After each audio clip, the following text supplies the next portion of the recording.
नमस्कार, जय श्री राम। चाची माई दीदी बहनी बुआ सबसे राधे राधे। जय श्री कृष्णा, हर हर महादेव। रोली यादव जौनपुरिया 63 चैनल में आप लोग का स्वागत है। पैर छू के प्रणाम बा आप लोग से। और इस समय सावन का महीना चल रहा है। सावन में देखिए हम कितने काले हो गए हैं। रोपनी उपनी का काम हो रहा था। तो दोस्तों मैं एक खुशी का बात बताना चाहती हूँ। थोड़ा सा सिर्फ क्लिक देंगे खुशी का, उसके बाद नेक्स्ट वीडियो में आप लोग से बताएंगे कि मेरा खुशी का राज क्या है। तो आप लोग से यही बताते हैं कि YouTube पे काम जारी रखिए। आपकी मेहनत का कामयाबी जरूर मिलेगी, सफलता जरूर मिलेगा।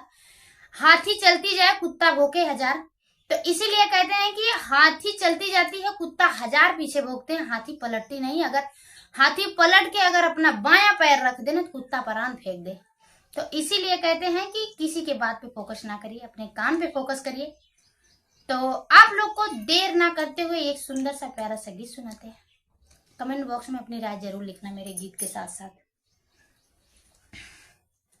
लोटवा में पानिया हाथे में दातुइनिया, मुहवा धोइला बाला मुहवा धोइला बाला मुँह भइला ठीक दुपहरिया, खरिया मारिला बाला मुँह भइला ठीक दुपहरिया, खरिया मारिला बाला मुँह।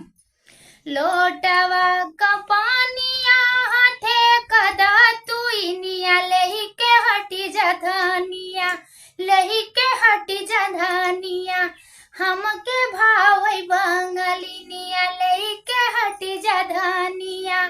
हमके भावई बंगलिनिया, लही के हटी जा धनिया।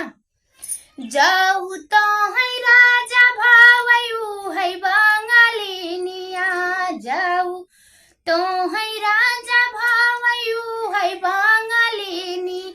कि चली हो जाई बना, कि चली हो जाई बना, तोह के छोड़ी के नाई हारामा, चली हो जाई बना, तोह के छोड़ी के नाई हारामा, चली हो जाई बना।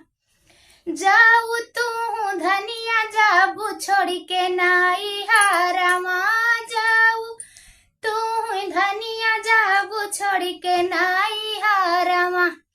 कि ले हो आई बना, धनिया ले हो आई बना, ऊ है पूर्व से बंगलिनिया, ली आई हो आई बना, ऊ है पूर्व से बंगलिनिया, ली आई हो आई बना। लोटवा में पानिया हाथे में दातुइनिया, मुहवा धोइला बाला मुहवा धोइला बाला मुँह भइला ठीक दुपहरिया, खरिया मारिला बाला मुँह भइला ठीक दुपहरिया, खरिया मारिला बाला मुँह। लोटवा का पानिया हाथे कदा तुइनिया, लही के हटी जा धनिया, लही के हटी जा धनिया। मनवा मोहई बंगलिनिया, लही के हटी जा धनिया, मनवा मोहई बंगलिनिया, लही के हटी जा धनिया। तो दोस्तों मेरी गीत कैसी लगी कमेंट बॉक्स में जरूर बताना।